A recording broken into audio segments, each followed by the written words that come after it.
Commander Zektar here, and let me tell you about the day everything we thought we knew about humans went straight to the recycling chute. The Grand War Council chamber of the Korthak Empire stretched before us like a monument to our superiority, its obsidian walls carved with the victories of 1,000 conquered worlds. Each pillar told the story of another species that had learned to kneel before our might. Pretty impressive, right? Well, that's what we thought too. Warlord Thekmar sat upon his throne of polished bone, a mountain of muscle and scarred flesh that had personally crushed the skulls of 50 enemy champions. His ceremonial armor gleamed with the dulled sheen of actual battle wear, not the decorative nonsense worn by lesser leaders. This was a being who had earned his position through blood, sweat, and the strategic application of extreme violence. At his right side stood his son, Vexkol, and oh boy, was this kid a piece of work. Vexkol was everything a Korthak heir should be, 7 feet of pure arrogance wrapped in ceremonial war paint, and an attitude that could curdle milk. His tusks had been sharpened to razor points, his claws filed to perfection, and his ego inflated to roughly the size of a small moon. The kid had been raised on stories of his father's conquests, and had never met a species he couldn't intimidate with a good flex and a threatening growl. Spoiler alert, that was about to change. Then the humans arrived. Now, I had heard about these strange bipedal creatures from the Outer Rim territories. Pink, squishy things with no natural weapons, no protective shells, no venom glands, nothing that screamed apex predator to any reasonable observer. When the delegation walked into our war chamber, I had to suppress a laugh. Were these the same beings that had somehow managed to hold 3-star systems against our advanced scouts? Leading their little parade was Ambassador Maya Stone, and I swear by the 7 moons of Korthax, she looked like she had wandered in from a poetry reading. Average height for a human, which meant she barely reached Vexkol's chest. Her skin was that peculiar pale shade that suggested she spent more time indoors reading diplomatic treaties than conditioning her body for combat. She wore some sort of formal business attire that looked about as threatening as a flower arrangement. Her hair was pulled back in what humans call a professional style, and she carried herself with the kind of calm composure that we Korthak associate with prey animals trying not to attract attention. Behind her trailed Captain Lisa Park, another human female who at least had the decency to wear what appeared to be military dress uniform, though it looked more ceremonial than functional. The moment they entered, I could feel the shift in the chamber's atmosphere. Our warriors began that low rumbling laugh that Korthak make when they see something particularly amusing. Vexkol's tusks gleamed as his mouth twisted into what passed for a grin among our kind. Even Warlord Thekmar's expression suggested he was reconsidering whether this meeting was worth his valuable time. These are the mighty humans. Vexkol's voice boomed across the chamber, causing several of the human delegation to flinch slightly. Father, surely this is some sort of joke. Did they send their younglings by mistake? The other Korthak warriors chuckled appreciatively. Here we were, expecting to negotiate with a species that had earned our grudging respect through their stubborn resistance, and instead we got what looked like a collection of office workers who had taken a wrong turn somewhere. Ambassador Stone, however, simply smiled politely and approached the throne with the kind of measured steps that suggested she either had nerves of steel or absolutely no idea what she had walked into. My money was on the latter. The formal negotiations began with all the pageantry and ceremony that the Korthak Empire demanded. Warlord Thekmar recited the traditional words of greeting, his voice echoing through the chamber like thunder rolling across a battlefield. Ambassador Stone responded with what I assumed was some sort of human diplomatic nonsense about mutual respect and peaceful coexistence. Honestly, it was the kind of flowery language that made my combat-hardened soul want to find the nearest airlock. For the first hour, things proceeded as expected. The humans presented their terms for a ceasefire, something about establishing neutral zones and trade agreements. Standard stuff that any competent warrior could have negotiated while simultaneously arm wrestling a rival. But here's where it got interesting, and by interesting I mean catastrophically stupid. Vexkol, who had been fidgeting like a youngster during meditation class, suddenly stood up and pointed one of his razor-sharp claws directly at Maya Stone. The chamber fell silent except for the low hum of the atmospheric processors. "Enough of this tedious babbling," he declared, his voice dripping with the kind of arrogance that could only come from someone who had never been properly humbled. "Why does the mighty Korthak Empire waste time negotiating with soft flesh that cannot even defend itself? Look at this pathetic creature, father. She has no claws, no fangs, no armor. Her skin is so pale I can see the blood vessels beneath it." The other warriors in the chamber began that rumbling chuckle again, but louder this time. General Tok Var, who commanded our third battle fleet, actually slapped his knee in amusement. "The whelp speaks truth, Warlord. This pink thing looks like it would dissolve in a light rain." "Soft flesh indeed," added Commander Brixtal, whose idea of diplomacy involved creative interrogation techniques. "I have seen hatchlings with more natural weapons than this sorry excuse for a sentient being." Maya Stone stood there through this entire display, her expression never changing from that same polite smile. Now, any reasonable species would have shown some sort of reaction at this point. Fear, anger, wounded pride, something. But humans? They just kept smiling like they were at some sort of pleasant social gathering instead of being insulted by the most feared warriors in 3 sectors. "Your son raises interesting points," Maya said, her voice carrying that same measured tone she had used throughout the negotiations. "Though I must say the Korthak reputation for directness is certainly well-deserved." Vex Cool's eyes narrowed. Apparently, the human's calm response was not what he had expected. "You dare mock the traditions of our people, soft flesh?" "Not at all," Maya replied.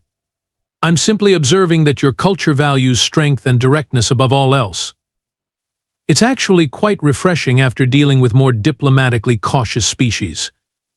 This was not going the way any of us had anticipated. Where was the cowering? The desperate pleading?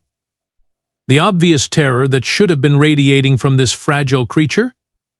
Perhaps," Maya continued, "there's a more traditional way to resolve this impasse.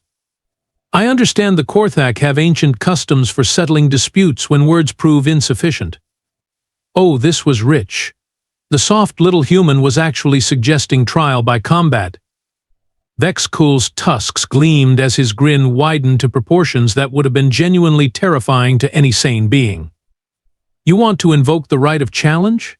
he asked, his voice filled with delighted disbelief. "You, a creature that looks like it couldn't arm wrestle a maintenance drone, want to face me in combat?" "If that's what it takes to move these negotiations forward," Maya said with a slight shrug.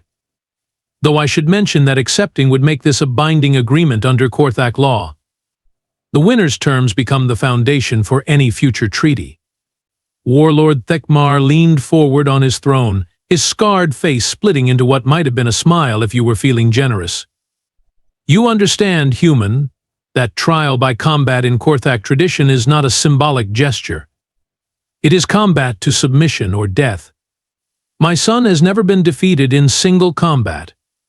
"I understand perfectly," Maya replied, "and I accept those terms." The chamber erupted in what could only be described as the Korthak equivalent of uproarious laughter. Several warriors were actually holding their sides, and I swear I saw tears of mirth streaming down General Tok Var's battle-scarred cheeks. Vex Cool looked to his father with barely contained excitement. "What permission to accept this challenge, father?" "Is it?" "I promise to make it quick. Well, relatively quick." Warlord Thekmar nodded slowly, his confidence in his son's abilities written across his features like a war banner. "Granted. Let it be recorded that the human ambassador Maya Stone has invoked the right of challenge, and that Prince Vex Cool of the Korthak Empire has accepted. The combat will take place at dawn in the traditional arena. And that, my friends, was the moment everything went sideways. Dawn on Korth Prime comes with all the subtlety of a plasma cannon to the face. The twin suns cast long shadows across the ancient combat arena, a circular pit carved from living rock that had witnessed thousands of years of honorable death and glorious victory. The walls were stained with the blood of countless warriors, each mark a testament to Korthak's superiority in matters of physical confrontation. I stood in the observer's gallery alongside the other senior officers, trying not to laugh at what was about to unfold. Below us, the arena floor had been prepared according to tradition, smooth sand to absorb blood, weapon racks positioned at precise intervals, and the sacred stones of witnessing placed at the cardinal points. This was where legends were born and pretenders were buried. The ritual preparations began with the traditional war drums, their deep booming rhythm echoing off the arena walls like the heartbeat of some enormous beast.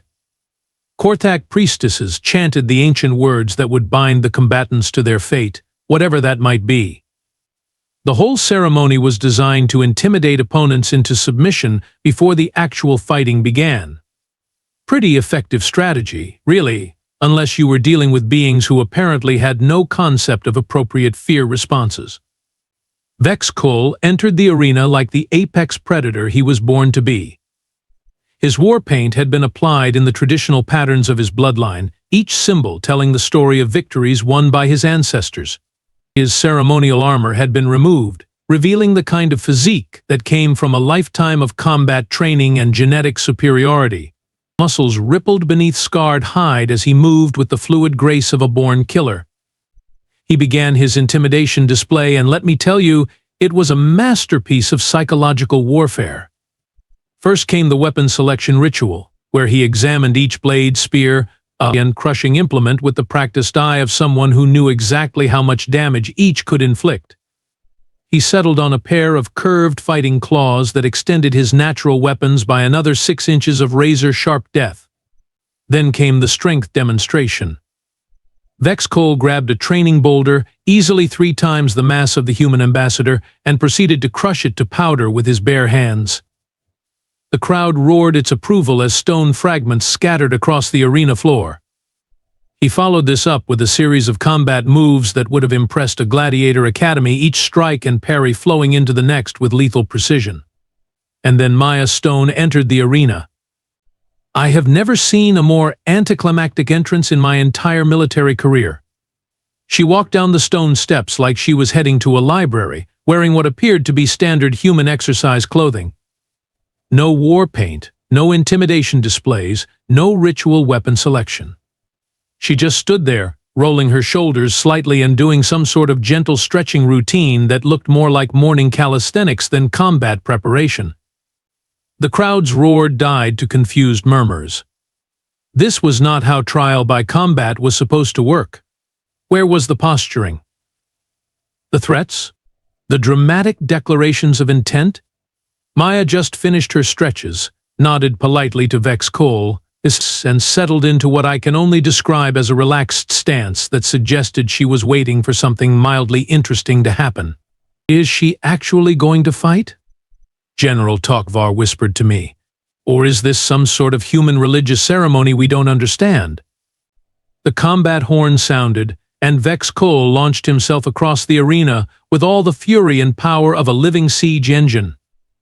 His war cry echoed off the walls as he closed the distance in 3 massive bounds, claws extended and ready to end this farce as quickly as possible. What happened next still gives me nightmares, though not for the reasons you might expect. Maya moved. Not dramatically, not with any obvious display of superhuman ability, just a simple sidestep that took her exactly far enough out of Vexkol's path to avoid being impaled.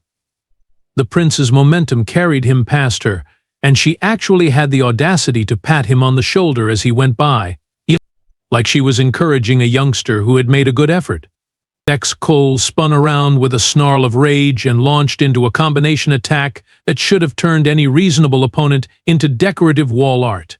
Claw strikes, kicks, grappling attempts, each move executed with textbook precision and enough force to crumple armor plating. Maya avoided them all. Yeah. You mole. Not blocked, not parried, just avoided. She moved like water flowing around stones, never quite where Vexkol expected her to be, never using more energy than absolutely necessary. It was like watching someone dance with a particularly aggressive dance partner who kept missing the beat. The crowd had gone completely silent. This was not how combat worked in our understanding of the universe. Where was the clash of strength against strength? The test of warrior prowess? Instead, we were watching our greatest young fighter slowly exhaust himself chasing shadows. Then came the moment that changed everything. Vex Cole, frustrated beyond reason, committed to a massive overhead strike that would have split a battle tank in half. Instead of dodging, Maya stepped forward, caught his extended arm at the elbow and wrist, and did something that physics textbooks would probably describe as a textbook application of leverage and rotational force. The sound of Vex Cole's arm breaking echoed through the arena like a gunshot. The prince of the Korthak Empire, heir to a bloodline of warriors that had conquered half the galaxy, dropped to his knees screaming in pain and shock. His weapon clattered uselessly to the arena floor as he clutched his shattered limb. Maya Stone stood over him, not even breathing hard, and asked in that same polite tone she had used during negotiations, "Do you yield?" The silence that followed was so complete you could have heard a pin drop in the next star system. Captain Lisa Park stepped forward from the human delegation, and for the first time since this whole mess began, she was smiling. Not the polite diplomatic smile that Maya had been wearing, but the kind of grin that suggested she had been waiting for this moment for quite some time. "Ladies and gentlemen," she announced to the stunned crowd, "allow me to properly introduce Ambassador Maya Stone. Former Captain, Terran Special Operations Command, 17 years active duty, specializing in asymmetric warfare and close-quarters combat, veteran of the Centauri Rebellion, the Vega Station incident, and approximately 37 classified operations that I'm not allowed to discuss in mixed company." The words hit the arena like a second explosion. Former military? Special operations? The soft, pale creature who had just systematically dismantled our finest warrior was a professional soldier? You see? Captain Park continued, clearly enjoying herself. Humans have this funny habit of not looking like what we actually are. Ambassador Stone retired from active military service 5 years ago to pursue a career in diplomacy. Turns out, when you've spent nearly 2 decades learning how to kill people with your bare hands, negotiation tables seem pretty relaxing by comparison. I looked down at Maya, who was helping Vex Cole to his feet with the same calm professionalism she had shown throughout the entire ordeal. Our prince was still clutching his broken arm, his face a mask of pain and confusion that I suspect matched my own. But how? General Tokvar's voice cracked slightly. She has no natural weapons, no armor, no obvious strength advantages. How did she? Ah, Captain Park's grin widened. That's where you've fundamentally misunderstood human biology and psychology.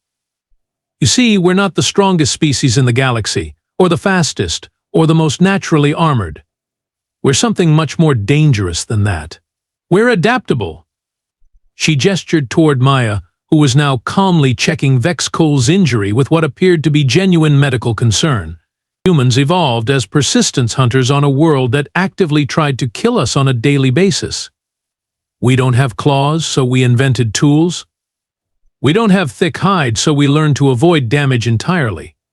We don't have overwhelming strength, so we learned to use physics and leverage to multiply the force we can generate.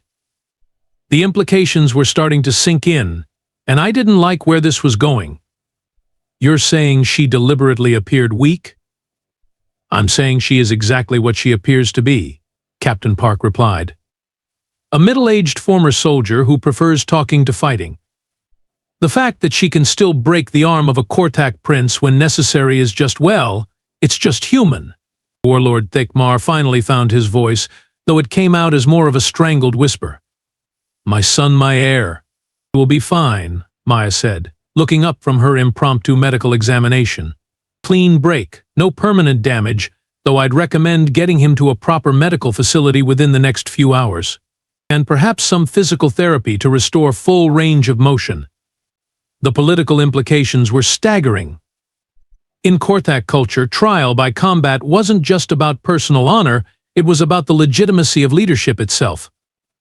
Vex Cole's defeat didn't just mean he had lost a fight, it meant he had lost his claim to eventually inherit his father's position. The heir who couldn't protect himself certainly couldn't protect the empire. But more than that, it meant that every assumption we had made about human military capabilities was not just wrong, but catastrophically wrong. If their diplomats were retired special forces operators, what were their actual soldiers like? If this was what passed for soft in human society, what did their warriors look like? I believe, Maya said, straightening up and addressing Warlord Thekmar directly, that according to Korthak tradition, the terms of our original treaty proposal are now binding. Shall we return to the negotiations table to work out the details? Thekmar's position had just become untenable. A leader whose heir had been defeated by what appeared to be a harmless diplomat was not a leader who could command respect from the other Korthak clans. His political rivals would be circling like scavengers within hours of this news spreading. The terms, he managed, his voice barely above a whisper. What are your terms?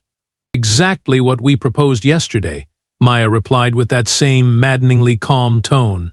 Cessation of hostilities, establishment of neutral zones, and a trade agreement that benefits both our species. Though I suspect the negotiation process will be considerably more efficient now that we've established a foundation of mutual respect. Mutual respect. The human had just systematically destroyed everything we thought we knew about relative species capabilities, and she was calling it mutual respect. There is one additional consideration, Captain Park added, and I could tell by her expression that this was going to be the part that really stung. Given the educational nature of today's demonstration, the Terran Federation will be expecting a formal apology for the insults directed at our diplomatic staff. But we're not unreasonable people, but respect is a two-way street. An apology. The mighty Korthak Empire, terror of 3 sectors, was going to have to apologize to a species we had dismissed as harmless prey animals.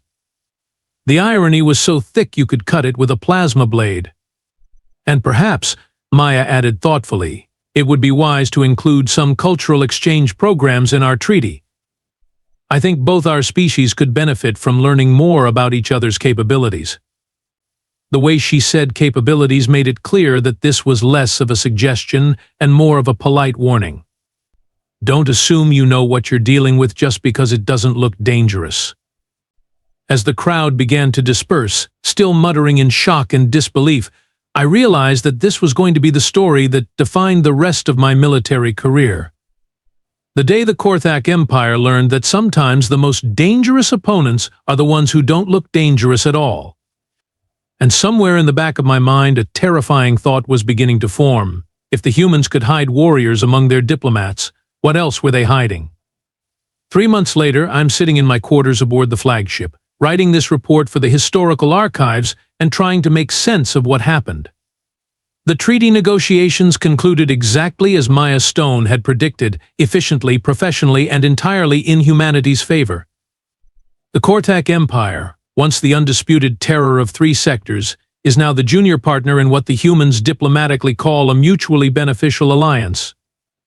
Warlord Thekmar was quietly removed from power by the Council of Clans 2 weeks after the combat. Turns out that having your heir publicly humiliated by what appeared to be a middle-aged librarian is not great for maintaining political authority. Who knew? His replacement, Warlord Grixnoth, signed the final treaty documents with what I can only describe as grateful enthusiasm. Vex Cole recovered fully, just as Maya had promised. The kid's attitude, however, underwent what you might call a complete personality reconstruction. Last I heard, he was requesting human martial arts instructors and asking pointed questions about something called tactical humility. The irony is so thick it could stop a plasma bolt. But here's what really keeps me awake at night. Maya Stone played us from the very beginning. I realized this during our final negotiation session when she casually mentioned that she had reviewed recordings of previous Korthak diplomatic encounters before arriving. She knew exactly how we would react to her appearance. She knew Vex Cole would be unable to resist making personal insults. She knew our cultural traditions would force us into trial by combat. The woman engineered the entire confrontation. Think about it. She could have arrived in full military dress, flanked by an honor guard of human soldiers, and announced her special forces background from the start. Instead, she chose to appear as harmless as possible. allowing our own arrogance and cultural blind spots to dig us into a hole so deep we needed mining equipment to find our way out.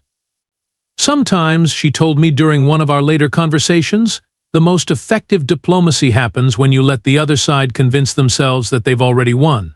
Makes the eventual reality adjustment much more educational.